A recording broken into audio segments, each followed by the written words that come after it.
ગુહ્યમ, મારું ઉત્તમ ઘર છે. પિતા મેં પરમો ગુરુ, પિતા મારો પરમ ગુરુ છે. અને જે દેશમાં, જે સમાજમાં, જે હિન્દુ ધર્મમાં, સનાતન પરંપરામાં જો રામાયણ અને ગીતાને મિટાવી દેવાના કોઈ પણ લોકો પ્રયત્ન કરતા હોય તો એ બધા હત્યારા છે. ચાહે કોઈ પણ સંસ્થાઓ હોય, પાયો જે છે ને ગીતા છે. આમ જોવા જઈએ તો રામાયણ તો છે જ, બધા ધર્મના પુસ્તકો તો છે જ આપણા, પણ ગીતા એક પાયો છે. લોકમાન્ય ટિળક કહેતા હતા કે હજુ હું ગીતામાં પાપા પગલી ચાલુ છું. આખું ગીતાના 82 હતા, ગીતા મોઢે હતી અને ભાષ્યો લખ્યા એમણે. આદિશંકર ગીતા પર જેટલું લખાયું ને એટલું કોઈ ઉપર લખાયું નથી. કેટલા વિદ્વાનોએ ગીતા પર, તમે ચકડોળે ચડી જાઓ, રામસુખદાસજીની ગીતા વાંચી છે કોઈએ, રાજસ્થાનના હતા, બહુ જ્ઞાની, આટલો જાડો. હું રમેશભાઈ ઓઝાની ભરૂચમાં કથા હતી કે સહી કરાવવા ગયો હતું ઉપર સ્ટેજ ઉપર રમેશભાઈની.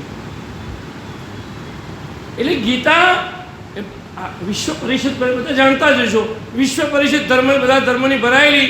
અને સ્વામી વિવેકાનંદ ગયેલા તો કોઈ કુરાન લઈને આવ્યા, કોઈ બીજા ધર્મ, જુદા જુદા ધર્મવાળા બધા લઈને આવ્યા. એમાં આપણી ગીતા નીચે રાખી અને બધા જ ધર્મવાળા કે જો ગીતા તો સૌથી નીચે જ છે, અમારા પુસ્તકો ઊંચે છે. વિવેકાનંદે કીધું કે નીચેથી મારી ગીતા કાઢી લઉં ને, બધા હેઠા પડે. પાયાની એક છે.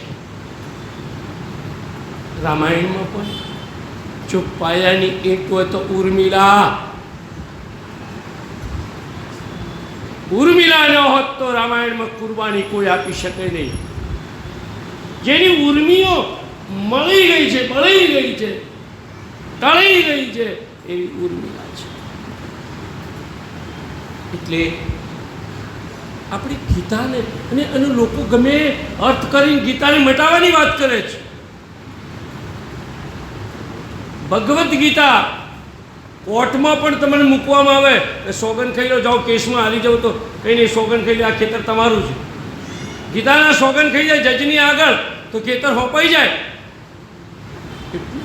ગીતા તો ડુંગળી છે, ખાઈ જવાની, ભાજીમૂળો છે કે એને ખાઈ જવાનું.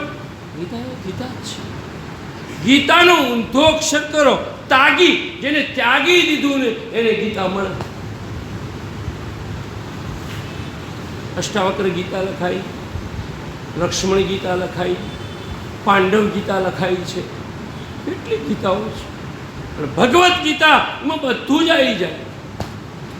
આ શાસ્ત્રો શ્લોક જો મોઢે જેને થઈ જાય ને, હું સવારે સત્સંગમાં નિરંજનભાઈ તો આવે જ, મેં આજે તૃષ્ણાના ત્યાગ વિશે ચર્ચા કરી હતી. મારી સમજમાં આવી. મેં મહાપુરુષો પાસે સાંભળેલું છે, પિતૃઓ પાસે સાંભળેલું છે, બાપ દાદાઓ પાસેથી સાંભળેલું છે, એ મેં કહ્યું. અને હું સવારે પણ હું નિરંજનભાઈને એ કહેતો હતો કે હવે હું એવી કથા કરીશ ને કે કોઈ પણ જે કથા ના થઈ હોય અને કોઈ મોઢ જ ન હોય, કોઈ ખબર જ ન હોય, એ નામે ન સાંભળ્યું હોય ને એ જ કથા કરવાનું, સોગન ખાઈને જવાનું.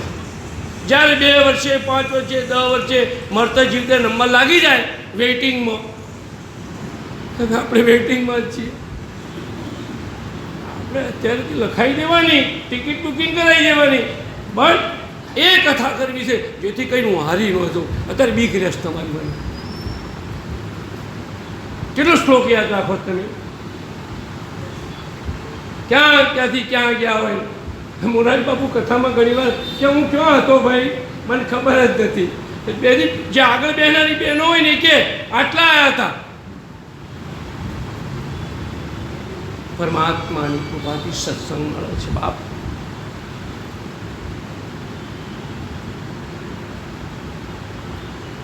એક જગ્યાએ મોટું સરઘસ નીકળ્યું, હાથી, ઘોડા, પાલખી, જય કનૈયા લાલ કી એમ કરતું કરતું નીકળ્યું. મારા રાજા, મહારાજાઓ, સંતો, મહામંડલેશ્વરો કોઈ મોટી મોટી હસ્તીઓને, કોઈ મોટા મોટા ટ્રસ્ટીઓને, મોટી મોટી બહેનોને કીર્તનને ભજન કરતાં કરતાં આગળ જાય.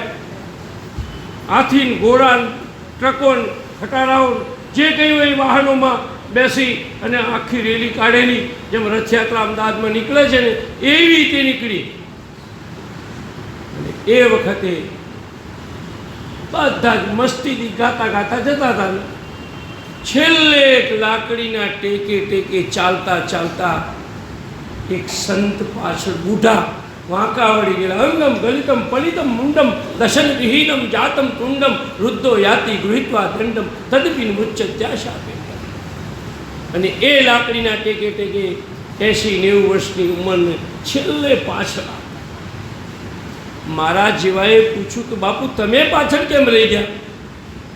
કે જે અનંતની યાત્રાની શોધમાં આ બધા નીકળ્યા છે ને એ જ પરમાત્મા હું છું, પણ આ બધાને ખબર નથી. એ બધા ભૂલી ગયા છે. હું તો એટલે સુધી કહું છું કે એક માણસ દર્શન કરવા આવે છે સિગારેટ પીતો પીતો શક્તિનાથના મંદિરે,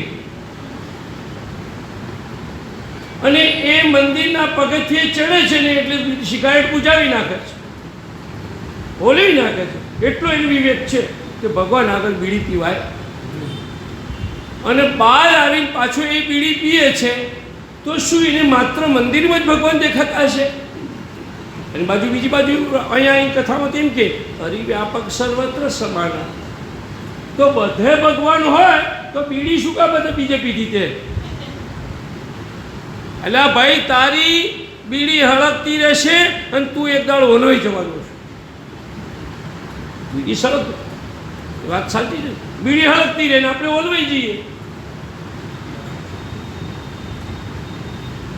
મારા આશ્રમમાં એક બેન કામ કરવા હતા. હમણાં ગઈકાલે એના પતિનો ફોન આવ્યો કે એમની એટેક એકદમ આવી ગયો છે, હજુ બચી ગયા છે, બાપજી આશીર્વાદ આપો. મેં કીધું દવા કરજો. ડૉક્ટરને ભલામણ ફોન કરી મેં. માણસના શરીરનો કોઈ ભરોસો નથી. અબ ના બની તો ફિર ક્યાં જનેગી દુનિયા, ફિર જનની તુજે ફિર ના જનેગી. હવે અત્યારે એને બની તો કાલે શું બનશે? આજ કરી લે તું, આ ઘડીને સુધારી લે. એટલે તો બધા રાધા સ્વામીમાં ભજન આવે છે. સજની આરે ચોઘડિયું અમૃત લાભનું. આ ધોળ છે, તમે ગાઓ છો? હા. સજની આરે ચોઘડિયું અમૃત લાભ